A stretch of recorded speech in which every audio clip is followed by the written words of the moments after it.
우리 끝절까지 54절 말씀까지를 함께 보십니다. 다 같이 함께 보십니다. 예수께서 같이 갈릴리 가나에 이르시니 전에 물로 포도주를 만드신 곳이라.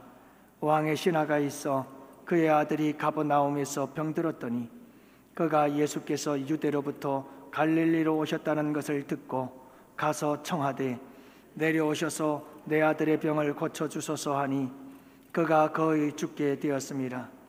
예수께서 이르시되 너희는 표적과 기사를 보지 못하면 도무지 믿지 아니하리라. 신하가 이르되 주여 내 아이가 죽기 전에 내려오소서. 예수께서 이르시되 가라 내 아들이 살아있다 하시니 그 사람이 예수께서 하신 말씀을 믿고 가더니 내려가는 길에서 그 종들이 오다가 만나서 아이가 살아있다 하거늘 그 낫기 시작한 때를 물은즉 어제 7시에 열기가 떨어졌나이다 하는지라. 그의 아버지가 예수께서 내 아들이 살아있다 말씀하신 그때인 줄 알고 자기와 그 온 집안이 다 믿으니라. 이것은 예수께서 유대에서 갈릴리로 오신 후에 행하신 두 번째 표적이니라. 아멘. 여러분들은 요즘 어떤 문제와 씨름하며 싸우고 계십니까? 저는 지난 한 주간 동안 참 힘든 시간들을 보냈습니다.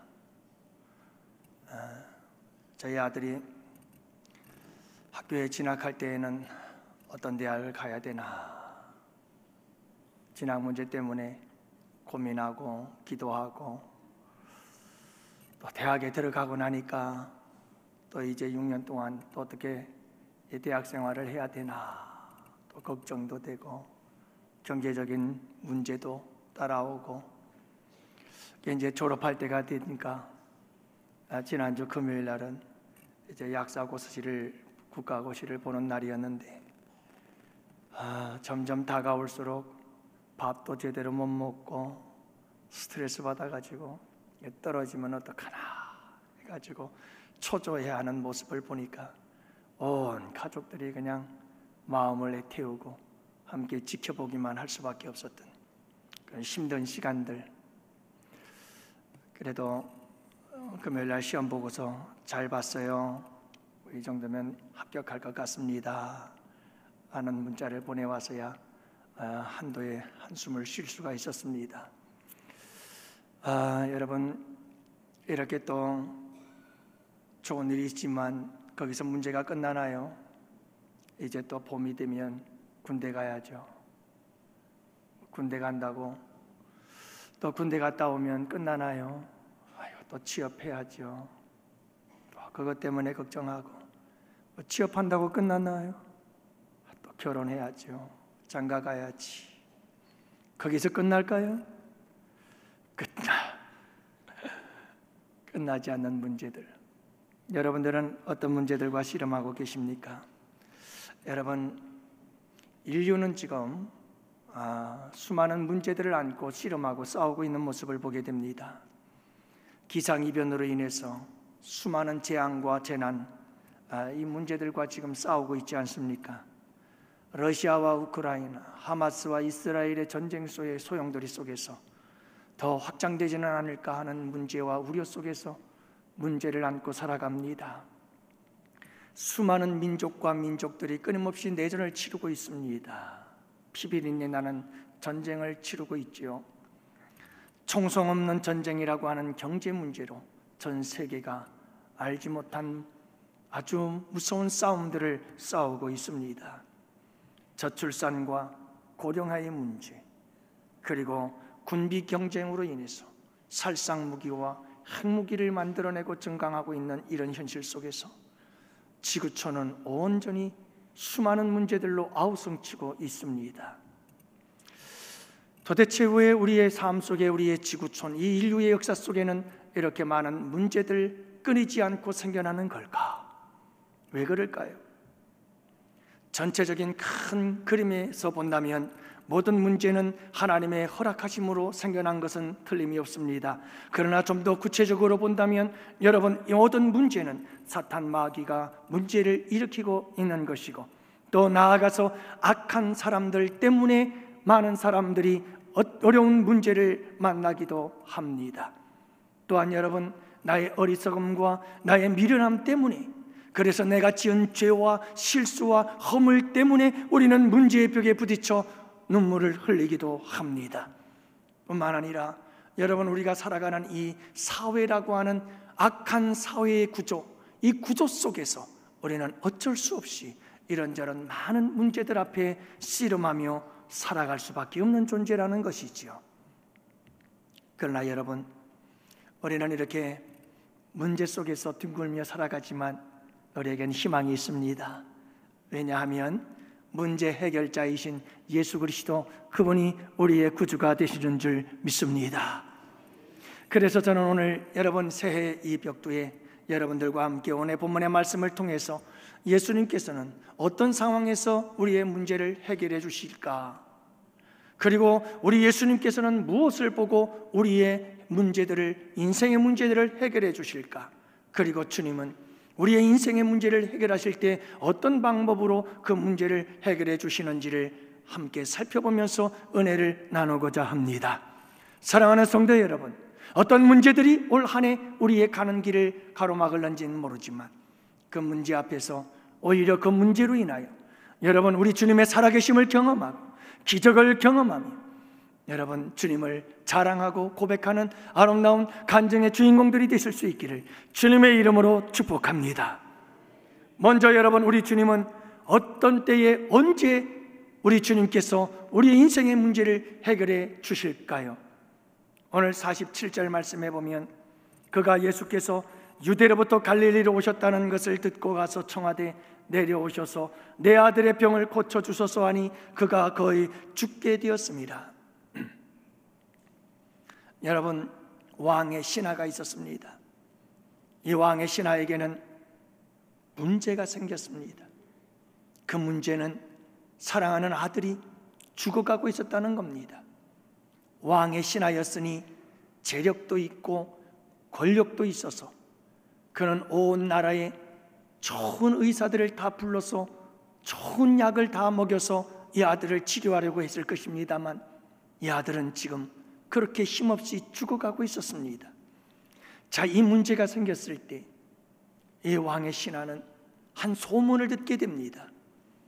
가나에서 혼인잔치에 물이 포도주가 되게 만드셨던 그 기적의 주님이 유대로 올라갔다가 다시 갈릴리로 내려왔다는 소식을 듣게 되어집니다. 이 왕의 신하는 주님께로 달려갔습니다. 그리고는 여러분, 자신의 문제를 다 내려놓기 시작합니다. 주님, 내 아들이 죽게 되었으니 내려와서 고쳐주세요 라고 그는 그의 문제를 주님 앞에 다 전능하신 예수님의 손에 다 옮겨 놓았습니다. 여러분, 가만히 생각해 보니 이 왕의 신하가 당하고 있는 그의 인생의 문제는 그리 쉬운 문제가 아니었습니다. 가벼운 문제가 아니었습니다. 그리고 여러분, 이제 막 시작된 문제가 아니었습니다.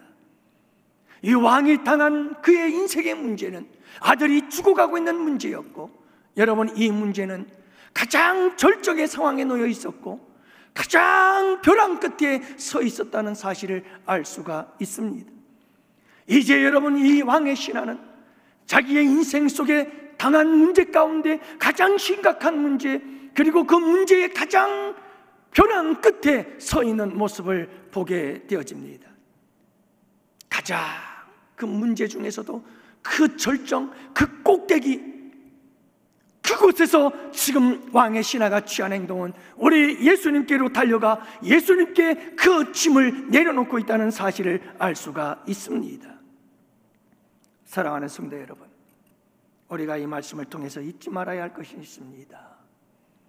우리 주님께서 우리 인생의 문제를 해결하실 때가 언제인가? 그 문제가 벼랑 끝에 서서 이제 끝이구나 라고 하는 그 순간 우리 주님께서는 우리에게 찾아와 그 문제를 풀어주시고 해결해 주실 수 있는 분이심을 믿으시기를 바랍니다. 왜일까요? 왜 우리 주님은 우리를 그 문제의 벼랑 끝까지 몰고 가는 걸까요? 그 이유가 도대체 뭘까요? 나로서는 아무것도 할 수 없는 전혀 무능한 상태까지 주님은 끌고 가시고, 그 절망의 그 문제의 벼랑 끝에서 우리 주님은 그 문제를 해결해 주심으로, 오직 이 문제를 해결하신 이는 우리 주님이신 것을 우리로 하여금 고백하게 하시려고 우리 주님께서는 여러분 이 문제의 벼랑 끝까지 우리를 끌고 가신다는 사실을 잊지 마시기를 바랍니다. 사랑하는 성도 여러분, 우리 예수님께서 문제 해결을 해주시는 때는 바로 그 문제의 절망적 상황의 끝자락, 그 절망적 상황의 벼랑 끝, 그곳에서 하나님께서 일하시기 시작하고, 그곳에서 하나님께서 역사하기 시작하시고, 그곳에서 하나님께서는 우리의 문제를 풀어내기 시작하신다는 사실을 잊지 마시기를 바랍니다. 그러므로 사랑하는 성도 여러분, 끝날 때까지 끝난 것이 아닙니다. 어떤 문제 앞에서도, 어떤 절망적인 문제 앞에서도 낙심하지 마십시오. 절망하지 마십시오. 너무 염려하고 두려워하지 마십시오. 여러분, 가장 캄캄하고 어두운 때는 곧 새벽이 다가온 때입니다. 그러므로 여러분, 우리 주님이 캄캄하고 어두운 기적같이 어두운 그 상황 속에서 바로 일하실 때가 다가왔음을 잊지 마시고, 그 절망의 끝자락, 그 절망의 벼랑 끝, 그곳이 우리 주님이 일하시는 때임을 잊지 마시고 끝까지 믿음 안에서 승리하시는 여러분들이 되실 수 있기를 바랍니다. 나의 등 뒤에서 나를 도우시는 주님, 나의 인생길에서 지치고 고나요 매일처럼 주저앉고 싶을 때 나를 밀어주시는 주님, 나의 등 뒤에서 나를 도우시는 주, 평안히 길을 갈 때 보이지는 않아도 지치고 고나여 넘어질 때면 다가와서 손 내미시는 그분. 여러분, 이 찬양의 작시자는 우리 주님이 어떤 분이신지 그분에 대한 비밀을 알고 있었던 사람이지요. 여러분, 예수님이 나에게 다가와 등을 밀어줄 때가 언제인가? 매일처럼 주저앉고 싶을 때, 모든 것을 포기하고 싶을 때, 지치고 고나여 넘어지고 쓰러지고 이제는 모든 것을 다 포기하고 싶을 때, 이제는 끝이라고 생각했을 그때 우리 주님은 오셔서 우리를 밀어주시고, 그분은 우리에게 손 내미셔서 우리를 건져주시는 분이심을 믿으시기를 바랍니다. 그렇습니다. 여러분, 우리의 문제의 그 벼랑 끝에서 그분은 일하십니다. 정종택 목사님이라는 분이 계십니다. 영상은 안 해도 됩니다. 여러분, 이 정종택 목사님은 온유라고 하는 8살 난 딸이 있었습니다. 이 딸이 식이병에 걸리게 됩니다. 막 학교에 들어갈 쯤 됐을 때, 그 식이병은 어떤 병이냐 하면 항체가 뇌를 공격하는 겁니다. 여러분, 항체는 항원을 공격해서 우리의 건강과 면역력을 지켜주는 거거든요. 우리 몸속에 병균 바이러스가 들어오면 그 병균 항원을, 이 항체 면역 체제가 생겨나서 여러분 그 항원을 죽이고 바이러스를 죽이고 병원군들을 죽여야 되는데 이 항체가 뇌를 공격하는 거예요. 약도 없어요. 가능성이 없어요. 이 아이는 그렇게 병원에 입원해서 3개월 동안 의식을 잃고 살아갑니다. 입 안에 살을 물어뜯습니다. 아픈 줄을 모릅니다. 피가, 혈관이 터져서 얼마나 이를 악무는지 이 아이는 이빨이 다 뽑혀지고 말았습니다. 그렇게 그 아이는 죽어가고 있었습니다. 하지만 여러분, 정종택 목사님은 수많은 사람들에게 이 사실을 알리고 진심으로 내 딸처럼 기도해달라고 요청하고, 많은 사람들의 기도 속에서 놀라운 기적이 일어났습니다. 3개월이 지난 어느 날 이 아이가 의식을 되찾고 입을 열기 시작했습니다. 그 아이의 입에서 나온 첫 마디는 예수님, 예수님, 예수님 그러면서 그 아이는 울부짖기 시작합니다. 그 아이는 그렇게 살아났습니다. 그리고 그 아이는 또다시 기적을 일으킵니다. 그 아이는 일어나서 걷기 시작했습니다. 그 아이가 건강을 회복했습니다. 여러분, 끝날 때까지 끝나는 게 아닙니다. 의사가 포기하고 의술이 포기해도 하나님이 포기하지 않으면 일어납니다. 여러분, 우리 주님께서 일으키시면 일어나는 겁니다. 여러분, 그 우리의 문제, 그 문제의 절망의 벼랑 끝에서 우리 주님은 일하십니다. 그러므로 여러분, 끝까지 낙심하지 마시고 끝까지 절망하지 마시고 그 예수님을 붙잡고 승리하시는 여러분들이 되실 수 있기를 축복합니다. 그러면 우리 예수님께서 이 왕의 신하의 문제를 왜 해결해 주셨을까? 도대체 무엇을 보았길래 우리 주님께서는 이 왕의 신하의 아들을 그의 병들어 죽어가는 것을 살리시는 이 문제 해결의 역사를 풀어주셨던 것일까요? 무엇 때문일까? 여러분, 믿음 때문입니다. 왕의 신하의 믿음 때문이었습니다. 여러분 아십니까? 우리 주님은 믿음을 보십니다. 그리고 우리 주님은 그 믿음을 따라 역사하십니다. 내 믿은 대로 될지어다. 우리 주님은 우리의 믿음을 보시고 그 믿음을 따라 역사하시고 믿음을 따라는 우리 주님께서는 일하신다는 사실을 여러분 잊지 마시기를 바랍니다. 그런데 여러분, 더 놀라운 사실이 있습니다. 오늘 말씀해 보니까 이 왕의 신하가 그 믿음이 대단한 믿음이 아니더라. 여러분, 이 왕의 신하의 믿음을 살펴보고 찾아보니 왕의 신하의 믿음은 그리 대단한 믿음이 아니었습니다. 그죠?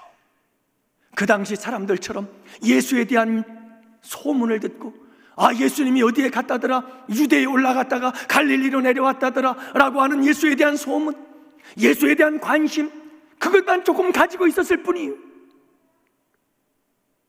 여러분, 그에게는 놀랄만한 믿음이 없었습니다. 더구나 여러분, 오늘 말씀해 보면 그의 믿음은 제한적인 믿음이었습니다.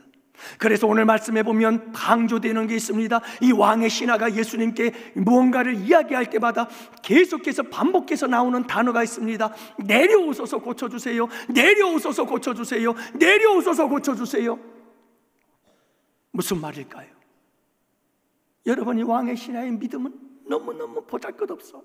그래서 우리 예수님께서 집으로 내려가서 병들어 있는 아들, 그 아들의 몸에 손을 얹든지 안수를 하든지 안차를 해주든지 어떤 방법을 통해서라도 우리 예수님이 집으로 가서 집에서 아들에게 뭔가를 해서 고쳐야만 이 아들이 고쳐진다고 생각했던 믿음, 우리 예수님께서 시간과 공간을 초월하여 역사하실 수 있다는 사실에 대한 믿음이 없었어요. 이같이 여러분, 왕의 신하는 작은 믿음이었고 제한적인 믿음을 가지고 있었습니다. 그럼에도 불구하고 우리 예수님께서는 그 작은 믿음, 그 보잘것없는 믿음, 여러분 그렇게 어설픈 믿음, 우리 주님은 그 믿음까지도 보시는 줄을 믿으시기 바랍니다. 그리고 그 작은 믿음을 가지고 찾아나와 우리 주님께 기도하는 그 작은 믿음의 기도를 우리 주님께서는 외면하지 않았습니다. 거절하지 않았습니다. 들으신 줄 믿으시기 바랍니다. 들으신 거예요. 여러분, 작은 믿음의 기도를 들으십니다.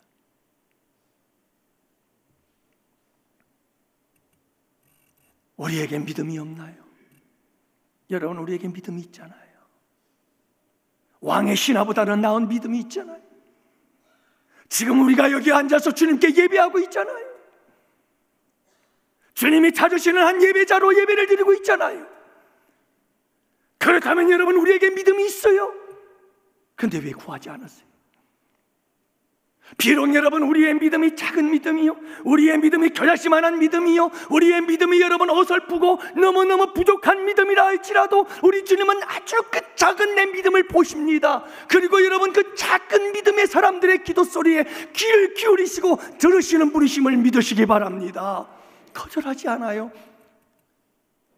기도할 수 있는데 왜 염려하십니까? 기도할 수 있는데 왜 걱정하십니까? 기도할 수 있는데 왜 두려워하고 계십니까? 여러분, 주님께 나가서 기도하시기를 바랍니다. 그리할 때 우리 주님께서 문제 해결의 역사를 이루어 주시는 줄을 믿으시기 바랍니다. 여러분, 우리 예수님께서 이 세상에 왜 오셨어요? 문제 해결하려고 오셨어요. 문제 해결하려고. 가만히 살펴보니 인생의 모든 문제가 다 어디에 있어요? 그 근원이 죄예요. 그래서 우리 예수님께서는 인생의 모든 문제의 근원이 되고 본질적인 이 죄의 문제를 해결하기 위해 우리 예수님께서 오셔서 그 뿌리를 탁 해결하시고 풀어주신 줄 믿습니다. 그렇게 여러분, 우리 예수님께서 우리의 인생의 문제를 해결하러 오신 거예요. 죄와 죄의 저주와 그리고 여러분 우리의 삶의 온갖 불행과 고통 속에 실험하는 우리를 그 모든 문제로부터 해결해 주시기 위해서 우리 주님께서 이 땅에 오신 거예요. 그래서 우리 예수님께서는요, 문제 있는 사람들을 찾아다녔어요. 수가성 여인을 찾아가 여러분 그 불행한 여인을 우리 주님께서 문제를 해결해 주신 줄 믿으시기 바랍니다. 우리 예수님은요, 문제를 가지고 찾아오는 자들이라면 두 팔 벌려 다 환영해 주셨습니다. 그리고 우리 주님께서 그 문제들을 해결하시고 풀어주신 우리 예수님 아니시던가요? 문제를 고치고 치유하고 문제를 해결해 줄 때마다 우리 주님의 마음은 너무너무 기뻤던 거예요. 그래서 우리 예수님이 십자가를 지고 가실 수 있었던 이유도 여러분 바로 그 십자가가 우리의 인생의 문제들을 해결하는 해결책이 될 수 있었기 때문이었죠. 그만큼 우리 주님은 우리를 해결해 주시고 우리의 문제를 풀어주시기를 기뻐하시는 분이셔요. 그러므로 여러분 문제를 만났을 때 예수님께 나아갔어요. 우리 예수님께 나와서 전능하신 그분의 손에 우리의 문제를 올려놓으시기를 바랍니다. 그분께서 해결하지 못할 문제는 없는 줄 믿으시기 바랍니다. 여러분 문제를 만났을 때 기뻐하시기를 바랍니다. 왜냐하면 그 문제는 기적의 재료가 될 것이고 우리 주님께서는 그 문제를 통해서 우리의 문제를 해결하시며 기적의 역사를 이루어 주실 걸 믿으시기 바랍니다. 그러니 기뻐하시기 바랍니다. 여러분 문제를 원망하지 마세요. 문제가 닥쳐왔다고 불평하지 마십시오. 여러분 이 원망이라고 하는 놈은 이것은요 원망을 먹고 불평을 먹고 자랍니다. 그래서 문제 앞에서 원망하고 불평하면 여러분 이 문제는 거대한 괴물이 되어버리고 만다는 걸 잊지 마시기를 바랍니다. 그러므로 여러분 절대로 문제 앞에서 원망하고 불평하지 마십시오. 우리 주님이 해결자가 되심을 믿으시기 바랍니다. 기뻐하십시오. 감사하십시오. 여러분 문제를 만나거든 문제를 바라보지 마세요. 문제를 바라보면 바라볼수록 문제는 괴물이 됩니다. 문제는 더욱더 커지게 되어집니다. 감당할 수 없게 되고 나를 압사시켜버리고 맙니다. 그러므로 여러분 문제를 만났을 땐 문제를 바라보는 게 아닙니다. 누구를 바라봐야 될까요? 여러분 믿음의 주여 온전케 하신 이 예수를 바라보시기 바랍니다. 풍랑이 일 때는 풍랑을 바라보면 안 됩니다. 예수님을 바라봐야 우리는 바다 위를 걸을 수가 있는 겁니다. 사랑하는 성도 여러분, 문제 앞에서 염려하지 마세요. 걱정하지 마시고 여러분 비록 거지 같은 믿음이랄지라도 너무나도 부족한 믿음이랄지라도 여러분 우리 주님은 그 겨자씨만한 작은 믿음으로 산을 바다에 옮기는 역사를 이루시는 주님이신 줄 믿으시기 바랍니다. 여러분 그 믿음을 우리 주님은 보십니다. 귀하게 보십니다. 그리고 그 작은 믿음의 기도를 들으시는 그분 앞에서 그분과 함께 새해에도 여러분들의 삶의 문제, 인생의 문제들을 여러분 해결받고 나아갈 수 있는 복된 성도들 되시기를 축복합니다. 마지막 세 번째로는 여러분 우리 주님은 이 왕의 신하를 어떤 방법으로 고쳐주었을까? 어떤 방법으로 고쳐주었을까? 여러분 오늘 말씀해 보면 주님께서 이렇게 말씀하십니다. 48절에 보니까 예수께서 이르시되 너희는 표적과 기사를 보지 못하면 도무지 믿지 아니하리라. 당시 사람들은 예수님께서 표적과 기사를 행해야만 믿었습니다. 표적과 기사를 행할 때는 믿는 것 같다가 표적과 기사가 사라져버리면 안 믿어. 도무지 믿지 않아. 표적과 기사를 보지 않으면 도무지 믿지를 않아. 여러분 이런 표적과 기사를 볼 때마다 뭔가 확신이 있는 것 같은데 여러분 그 표적과 기사가 사라지고 잠시만 지나도 우리의 마음은 냉랭해지고 차가워지고 마는 거예요. 냄비처럼 표적과 기사를 볼 때는 팔팔팔 끓어오는 것처럼 우리의 신앙이 뜨거워졌다가도 표적이 사라져버리면 우리의 마음은 그냥 푹 식어서 우리의 믿음이 차가워지고 마는 거예요. 끊임없이 그래서 표적과 기사를 찾고 찾으며 신비주의자가 되어버리고, 이런 표적과 기사에 중독이 되어버리는 이런 신앙은 잘못된 신앙이요 참된 믿음이라고 할 수가 없는 거예요. 당시 사람들이 그랬어요. 그렇게 표적과 기사만 따르다가 결국은 예수님을 십자가에 못 박아 죽인 자들이 되고 말았어요.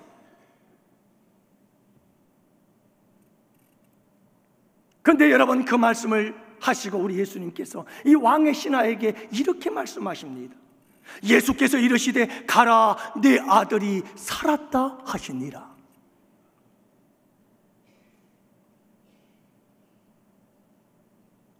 여러분, 왕의 신하는 내려와서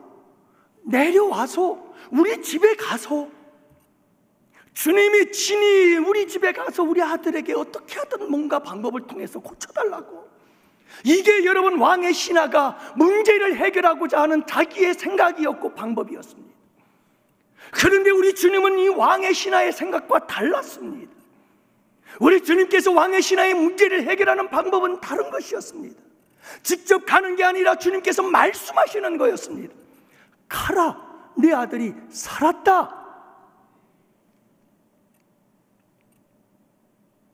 참 감사한 것은 여러분, 이 왕의 신하가 그 말씀을 믿은 줄로 믿습니다. 믿더니, 그래서 여러분 믿음이 있으니까 가라 하시니 갑니다. 집으로 주님과 함께 가는 게 아니라 혼자 갑니다. 혼자 가지만 그는 혼자 가는 것이 아닙니다. 지금 주님의 말씀과 함께 가는 겁니다. 할렐루야. 말씀과 함께 가고 있는 거예요. 가다가 그는 여러분 주님의 말씀이 정말인지, 주님의 말씀이 정말 능력이 있는지, 주님의 말씀대로 되는지 그는 확인할 수 있는 기회가 찾아옵니다. 집으로 가고 있는데 종들이 올라오고 있습니다. 아들이 살아났다는 겁니다. 그러자 여러분, 이 신하가 묻습니다. 도대체 내 아들이 열이 떨어지고 그리고 그 아들이 죽어가다가 살아난 때가 언제냐, 정확히 언제냐 라고 물었더니 제7시에 살아났디다. 여러분, 이 왕의 신하는 깜짝 놀랐습니다. 왜냐하면 바로 예수님께서 가라, 내 아들이 살았다 하는 그 말씀이 선포되어지는 순간이었습니다.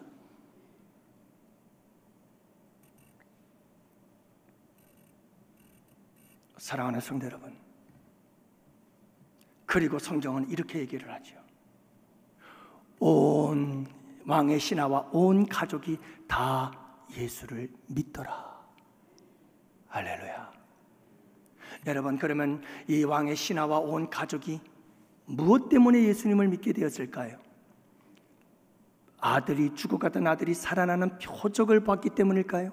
아니면 하나님의 말씀, 예수님께서 하신 말씀이 그 말씀대로 그대로 이루어지는 말씀의 능력 때문에 예수님을 믿게 된 걸까요? 여러분, 표적도 우리의 믿음에 도움이 됩니다. 하지만 우리 믿음의 가장 결정적인 것은 하나님의 말씀에 대한 믿음인 줄을 믿으시기 바랍니다. 아무리 표적을 봐도 그 표적 속에서 참되고 진정한 예수님을 발견할 수는 없습니다. 참되고 진정한 예수 그리스도, 우리의 믿음의 대상이신 예수님을 참 바르게 믿고 그분을 바르게 따르기 위해서 우리에게 반드시 중요한 것은 하나님의 말씀의 능력을 믿는 것인 줄을 믿으시기 바랍니다. 그렇습니다. 여러분, 하나님의 말씀이에요. 하나님께서는 어떻게 문제를 해결하시는가? 내려와서 만져주세요. 내려와서 직접 고쳐주세요. 내려와서 안수해주세요. 내려와서 이게 종의 왕의 신하의 믿음이었고 생각이었지만 우리 주님은 방법이 달라요. 무엇으로? 말씀으로. 가라, 네 아들이 살았다. 지금도 여러분, 우리의 문제에 대해서 우리는 이렇게 생각해요. 하나님 이렇게 고쳐주세요. 저렇게 해주세요. 이 방법으로 저 방법으로. 하나님 이런 방법이 좋잖아요. 저런 방법으로 하면 너무 좋을 것 같아요. 주님 이렇게 고쳐주시고 이렇게 해결해 주시고 이렇게 풀어주세요 라고 우리가 기도할 수 있을지 모르겠습니다. 그러나 사랑하는 성도 여러분, 잊지 마십시오. 주님은 다양한 방법을 사용해서 우리의 인생의 문제를 해결할 수도 있지만, 그러나 오늘 본문의 말씀에서 우리 주님께서 강조하는 바는 문제의 해답은 말씀에 있다. 사랑하는 성도 여러분, 하나님의 말씀을 사모하세요. 지금도 주님은 우리에게 말씀하고 계셔요. 가라, 내 아들이 살았다. 여러분, 주님이 말씀하시는 이 성경의 말씀을 그대로 믿고 가세요. 그러면 여러분, 아들이 살아나는 역사가 일어나게 되는 줄 믿으시기 바랍니다. 말씀이 우리를 치료하고 말씀이 우리를 고치시는 능력임을 믿으시기 바랍니다. 여러분, 성경은 예수님 그 자신과 말씀을 따로 구분하지 않습니다. 예수 그리스도 그분이 바로 말씀이고 말씀이 바로 그분이셨습니다.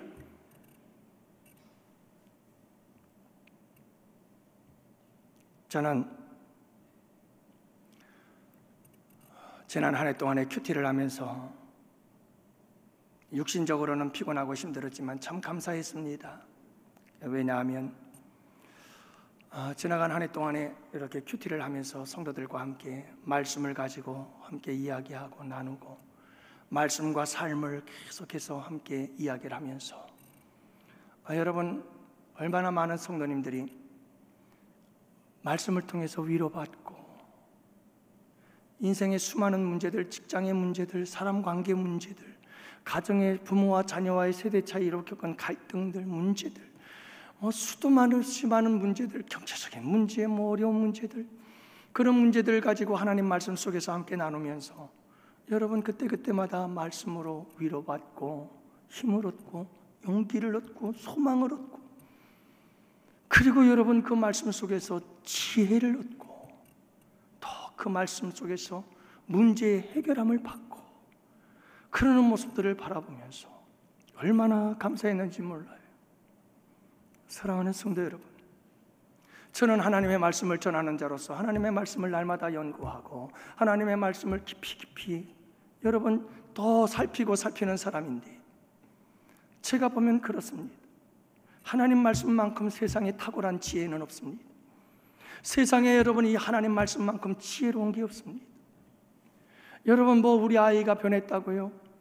그 상담자가 와가지고 그 상담자가 여러분 부부 상담하고 아이들 상담하고 그래가지고 아이들 고치고 치료하고 아주 유명인사가 되어서 그분이 대단한 갑부가 됐다고 합디다마는, 저는 그분들의 그 상담하는 이야기를 들으면서 늘 느끼는 게 그겁니다. 저게 다 성경에 있는 얘기인데, 저게 다 성경에 있는 얘기인데, 저 아무것도 아닌 건데 성경 속에 다 있는데, 성경 속에.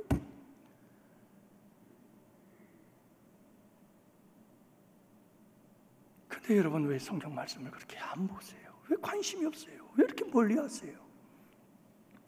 주님은 우리의 인생의 문제를 말씀으로 해결하십니다. 말씀으로 가라, 네 아들이 살았다. 이 말씀 한마디면 여러분, 우리 주님께서 치유하시는 겁니다. 아멘 하고 믿습니다 하고 가면 되는 겁니다.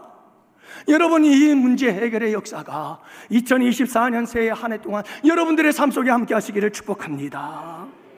그래서 새해 한 해 동안도 여러분 어떤 문제가 닥쳐와도 할렐루야 기뻐하고 찬송하며, 오히려 그 문제 속에서 여러분 주님의 놀라우신 은혜를 경험하며 기뻐하며 찬송하며 여러분 기쁨 행복한 이 한 해가 될 수 있기를 주님의 이름으로 축원합니다. 기도합시다.